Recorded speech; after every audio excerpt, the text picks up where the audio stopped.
When we're talking about circular economy, it is something that seems very, very big and very, very strategic and requires a lot of moving parts to bring about. And the end user is kind of left by the wayside in that process. And so I'm going to talk about a project at the end of this discussion that is trying to find a way to be able to connect back with people who are putting waste in bins and figure out how we can deal with that waste better. And it's a big issue, and it's going to take a long time, and we're just sort of starting at or scratching the surface of it at the moment. So when I'm talking about waste-free, if we take the McDonough and Braungart wisdom of the cherry tree example from Cradle to Cradle, their book Cradle to Cradle, this is a waste-free system. It's a tree that takes light from the sun from its energy, it draws nutrients from the ground to support its life. It hopefully has a long life, and in that long life it's shedding its leaves, which returns nutrients to the ground. It creates fruit, which feeds the animals around it. They return to the earth, and the grubs and the fungi come and take care of all of that, returning all of those elements to the soil. Now, as humans, when we're talking about waste-free, we've got a whole range of things that we make that can't return to the earth. And so what McDonough and Braungart was saying, we need to, consider ways that we can make things that are non-toxic, but B, if they are toxic, they have to stay in their own closed system and not leach back out into the environment. Because there are some benefits or there are a lot of benefits for a lot of the materials that we use. Otherwise, they wouldn't exist in the first place. But we're not doing a very good job of doing that at the moment. Now, Industry 4.0 is something that I'm also interested in, which is the fourth industrial revolution. So the first industrial revolution being steam, the second electricity, the third our digital revolution from the 1970s to the early 2000s, and then it's now how we're using those systems to create autonomy and our relationship as human beings with these digital systems.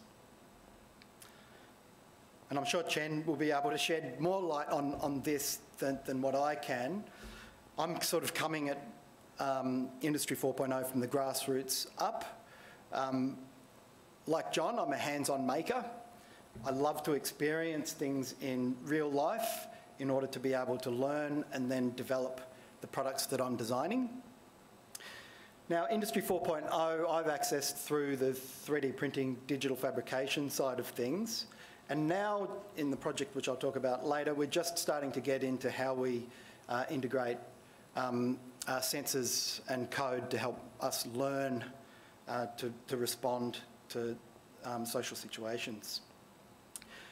But Industry 4.0, the key thing is its big data capabilities and being able to make adaptable systems and products that can learn along with us as we are learning.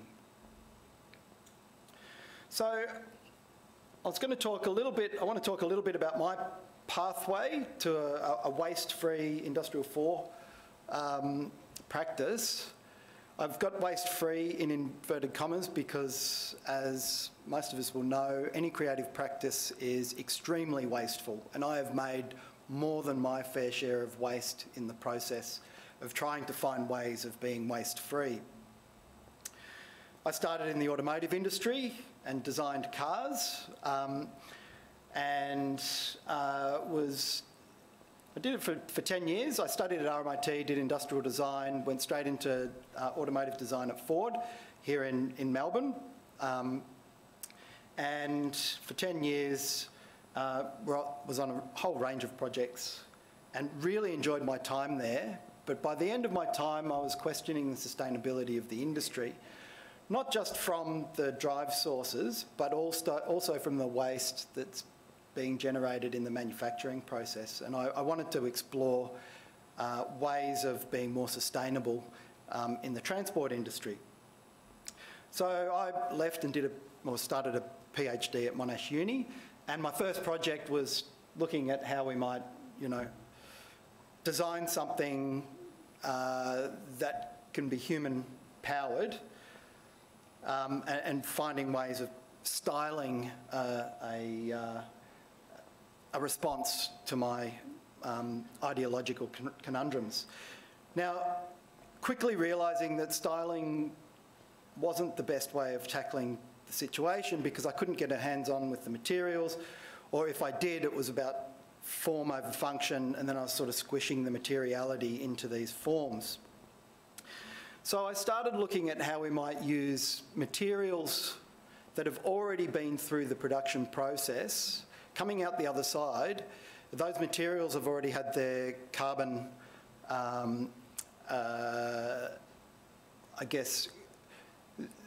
their carbon emissions accounted for. So in reusing them, we're being better stewards of the materials that we've been bestowed by our Earth, bestowed on by our Earth. But in doing that, we need to figure out some modular ways of putting those things together. And then we need a way of being able to share that with a community so that other makers can come in and either replicate and or riff on your design and build something from the grassroots up. So I started with a Freitag bag. I ordered my Freitag bag. At the time, they had an F-cut series where you could place your pattern pieces on a truck tarpaulin, a used truck tarpaulin, and develop the graphics that you wanted, and then they cut it, sew it, and send it to you. They stopped doing that because they couldn't get efficiency of the cuts from the... I don't know if you can see down here on the bottom left, but my cuts were placed in very awkward ways, which means nesting was very difficult for other people's bags. So F-cut went away fairly quickly, and I've still got my bag, which I need to repair at the moment. It's got a broken strap, but I'll be repairing and using that again in the future. There's a whole bunch of different modular systems, and given I was looking at human-powered vehicles for my PhD, I was looking into how other people were treating their modularity.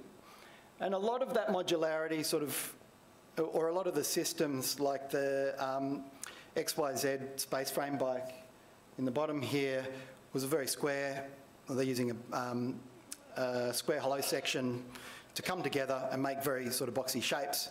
And I wanted to find a way of developing a modular system that could break away from those very rectilinear forms.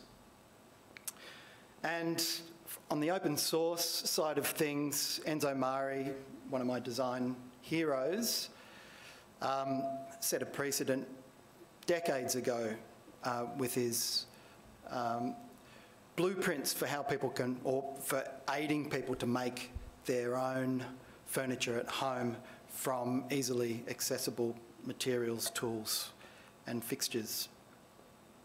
Oops.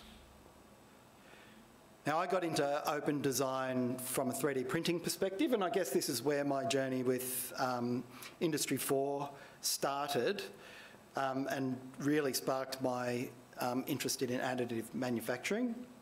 So this is the RepRap project, for those who haven't seen it before. This was the 3D printer that back in 2005, 6, 7 was developed by Adrian Boyer and Vic Oliver. There's a machine that can replicate itself. So using the parts, using a 3D printer, it can make the components that hold together all of the OEM parts that you can get from Bunnings or a hardware store, to then make more 3D printers. So Adrian Boyer is a bit of an anarchist. He believes in making tools accessible to all, and then allowing that to flourish on its own. And I was really interested in that as a philosophy. And so I made my own RepRap and then riffed on that and designed a modular version of that 3D printer, and then 3D printed the parts for a vehicle that I designed, which I'll show you in the coming slide. But I also used what I learnt from that experience to design and make other 3D printers. One that can, on the bottom, your right there, that can print large format on any angle, and another one that I designed for students to make so that they could carry their 3D printers to and from university. And we got them to build their own 3D printers in studio, in their second year studio. So I went and sketched and 3D modelled tensegrity structures. I was interested, this is the modular system that I wanted to use. Tensegrity was a system developed by Kenneth Snelson last century and picked up by Buckminster Fuller, stolen, some would say, by Buckminster Fuller, who was Snelson's lecturer at the time. Now Buckminster Fuller is probably the most famous for tensegrity systems, but Kenneth Snelson, I think he's still alive. He's still making these. But basically, it's compression elements trapped in a tensional network. So the compression elements are floating in that tensional network, so wires and poles basically. And we can use parametric design to then alter the lengths of those elements and consequently the shape. But the key thing for me was using 3D printing as a joining mechanism. Given that we were upcycling, well, I was upcycling components that I could find from the tip, I needed a way to be able to adapt the different sizes of different materials. So these tubes from old whippersnippers and walking aids, the variability is quite surprising on standard, what you would think might be standard size materials. And I needed a way of being able to cater to the inner diameters of these tubes to be able to place my OEM wire rings or rigging rings too. And so I designed this as a thing that you could bolt together, and used old tent fabric to give a bit of a covering and waste bits of foam for the seat. Should have had a video here showing it in operation. You can just see a video in the top left there. That's me riding the bike, which I had playing at my exhibition. And I also had the 3D printer there that I used to 3D print the parts. And then did a little exercise in modularity and built a piece of furniture out of the 3D printer components. And that held all of the modular components in the exhibition. After my PhD, I continued the upcycling projects, and with Matthew Bird at Studio Bird, we collaborated on a project where we were reusing materials sourced on campus at the Caulfield campus at Monash to make a security kiosk as a sort of a temporary or semi-permanent structure. It's still there now, but it's not being used, I don't think. It's getting lots of cobwebs all over it. So the security office was in that space for a period of time.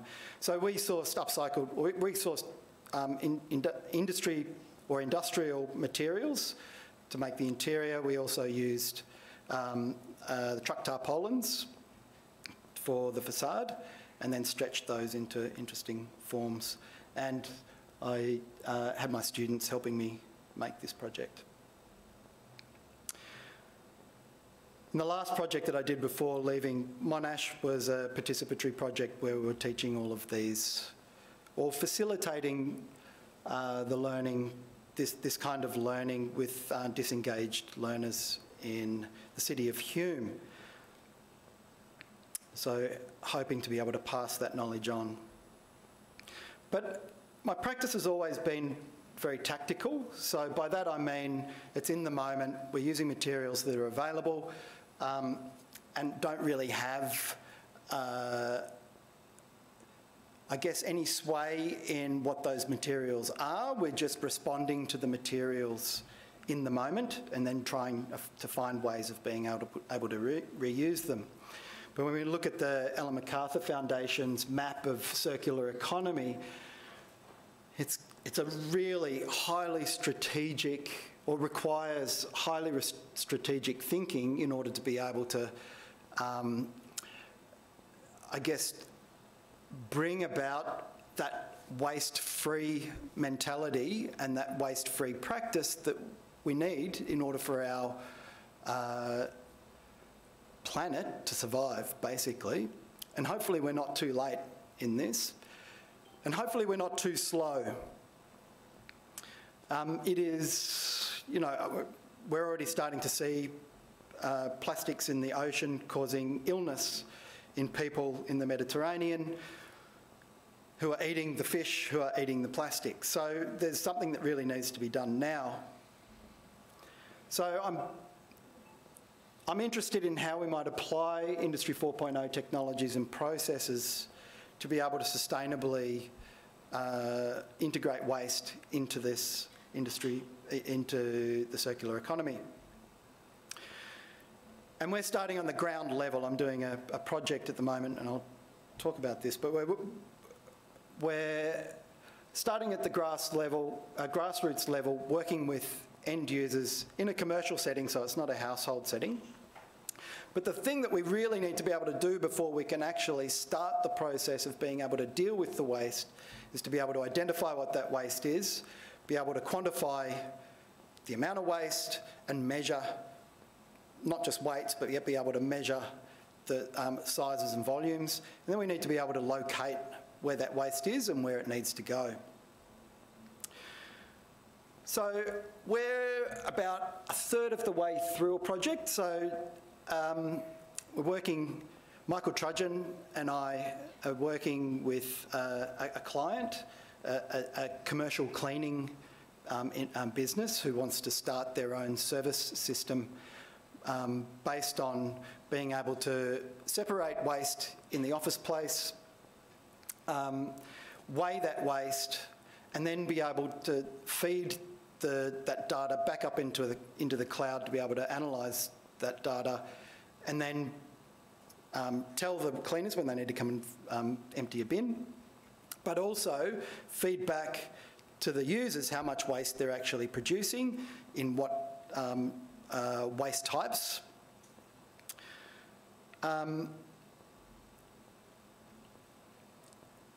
So at the moment we're relying on people to be able to put their waste in the right bins, which is not a particularly good strategy, but it's a starting point. And I feel like we need to actually just start in, like with crafting, when we're wanting to learn, you have to actually just start, get hands-on and experiment, and then you build on that process from there. So we're starting hands-on, we're getting, I'll go to this one.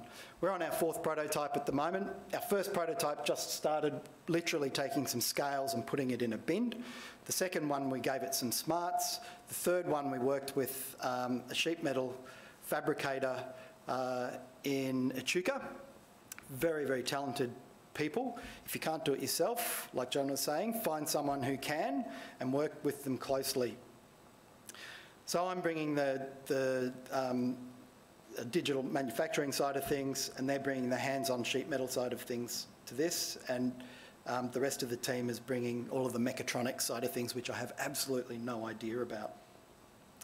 But the idea is that we can feed into the NABERS scheme, which is a star rating for commercial buildings for sustainability, and eventually hoping that this becomes a mandatory thing that means that people have to consider what happens to their waste at a grassroots level, and only then will we start seeing change on an individual level when there are implications. We're trying to find ways of being able to incentivise this, so if you're reducing your amount of waste, for instance, that we can actually give credits for I guess, for the cleaning services. And if you're using a user pays kind of scenario where you are producing a certain amount of waste, then you only have to pay for that particular amount. So we've still got a long way to go. I took this photo at the Children's Hospital just a few weeks ago, and you can see, I think our process of relying on end users to put waste in the right bins might be deeply flawed, but we're hoping that we can overcome this through trial and error.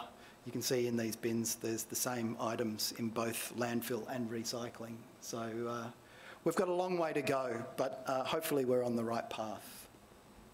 Thanks very much.